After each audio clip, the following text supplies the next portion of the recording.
Hi, so I'm trying out a new camera. So I'm hoping this definitely gave a whole lot better lighting.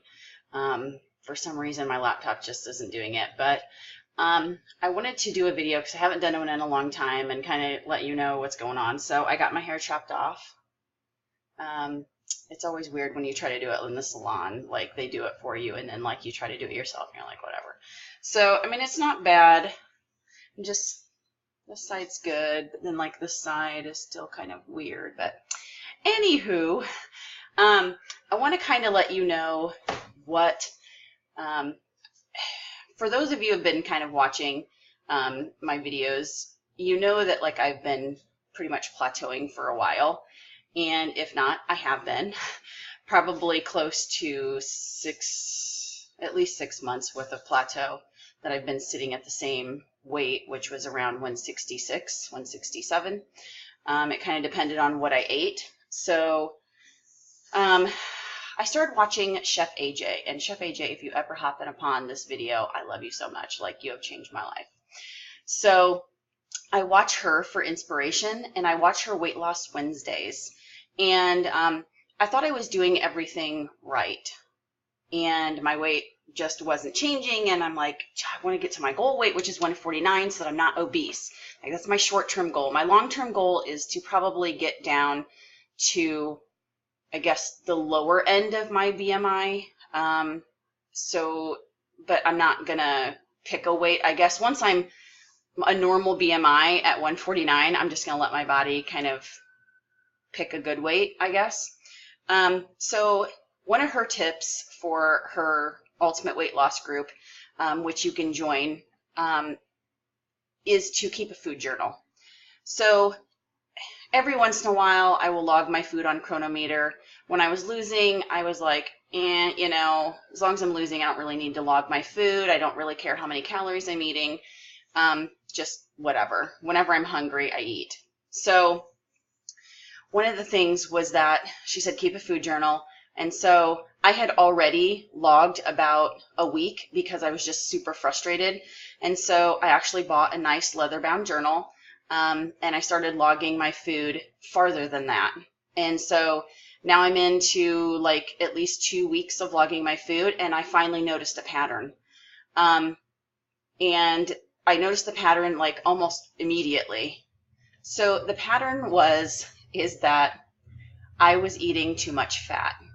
And it doesn't seem like I was eating too much fat because I was trying to eat raw vegan and eat mostly fruits. And so I decided that that wasn't sustainable, and I was going to go back on the starch solution, which is why I started watching Chef AJ, and which is why I journaled the other week.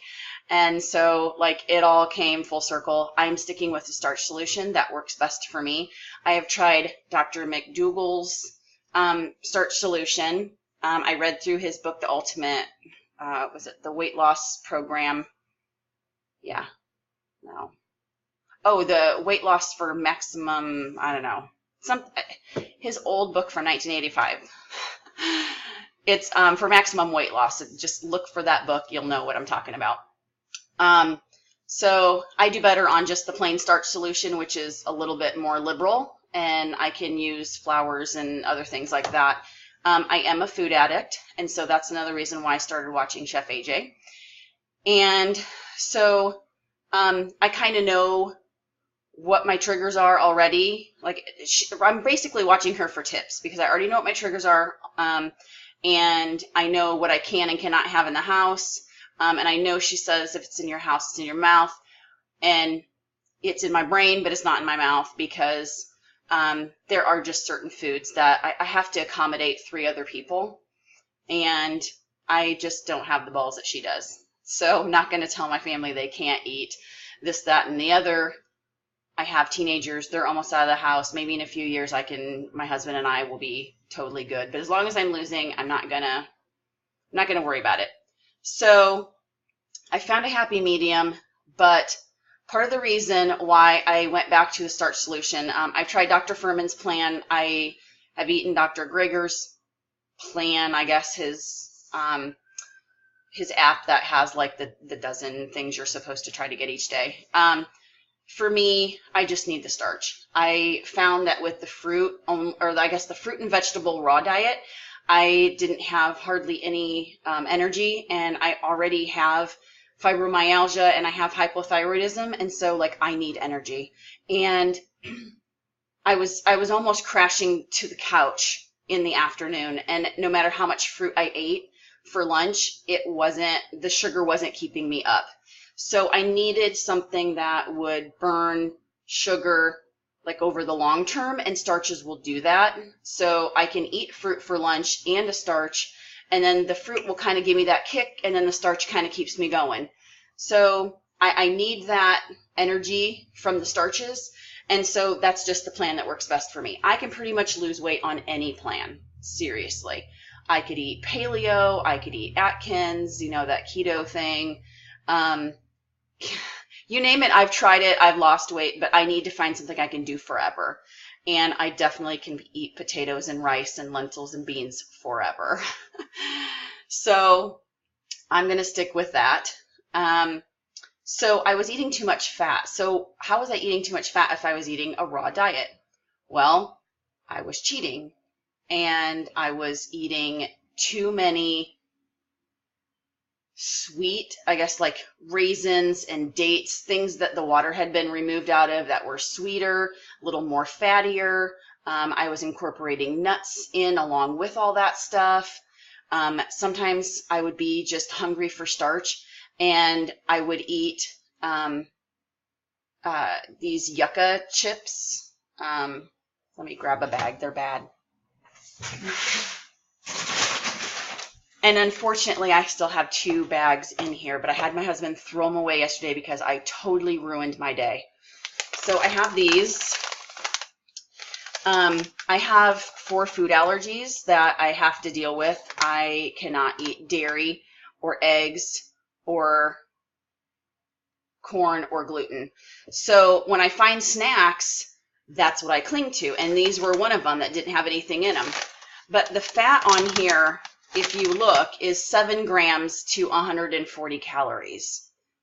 And it had 22 grams of carb and 1 protein. So, I mean, it had sunflower oil in it. It has sesame seeds, which are 2 fats. And then you have sea salt, which is your salt. So I'm trying to not necessarily follow her no added sugar, salt, or oil, but I really am cutting down big time. And so I have these 2 bags that are unopened. They shall stay until my maintenance phase. And I have a couple other like gluten-free snacks that, again, will stay tucked away in a drawer until I hit my maintenance phase where I can eat those things. So when I was logging my food, I was eating 14 to 15% fat. And my body does not like that. And it does maintain very well on 14 to 15% fat.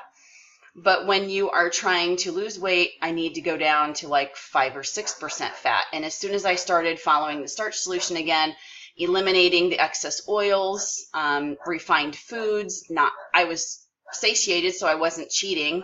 I noticed that my fat just basically was 5 or 6% because the food that you eat has fat in it, even just fruits and vegetables. So I immediately started losing. I lost 3 pounds in like this week. Totally, like, I was so shocked. So yeah, I'm definitely going to keep eating this way until I hit, I guess, the size that I feel I should be. My goal weight was 149 and a size 8. What I like about eating these, I guess, veganish diets was that you lose weight differently than, say, Atkins or what was the other? I tried the fast metabolism diet for a while and lost some weight. But this is like more overall you're losing weight, not just like you're losing your arms and your thighs still stay. And so at one point I had done Atkins and I got down to 155. That's the lowest I've ever been. I was about that when I got married. And so my goal is to shatter that. So I'm losing, and I'm already, like, when I was 155, I was in a size 12 pant, and I couldn't get down any farther than that. I'm already in a size 10. And I mean the non-stretchy jeans, like you go to the store and you try on like 5 pairs of jeans. Most of them are stretchy, but there are some that are not. And so I'm at a good solid size 10. So my recommendation is to watch Chef AJ. Look at her Weight Loss Wednesdays, get some tips and tricks to help you, start food journaling, use Chronometer like I do to make sure that you're getting your nutrients in, kind of see where your calories are going. As long as I keep my fat down, I actually can eat between 1,500 and 2,500 calories. So like, that's what I'm talking about. Like, that's why I didn't want to monitor my calories, because I can eat a 2,500 calorie day. As long as I'm still doing everything I'm doing, I'm going to lose some weight. Yes, it's going to be slower, but I'm still losing. So don't worry about your calories too much. Make sure they're above 1,200 for sure, because that's like the very minimum you should ever go. You have like this resting rate that you need to function, and so just take your weight times 10, and that's about how many calories you should, I guess, eat in a day, like shoot for. Only eat when you're hungry, and if you're not hungry, don't eat. So those are my little tips and tricks and what's going on with me, my little update, and I will give you another update on the food that I eat and how I prepare my foods and all that good stuff. All right, thanks.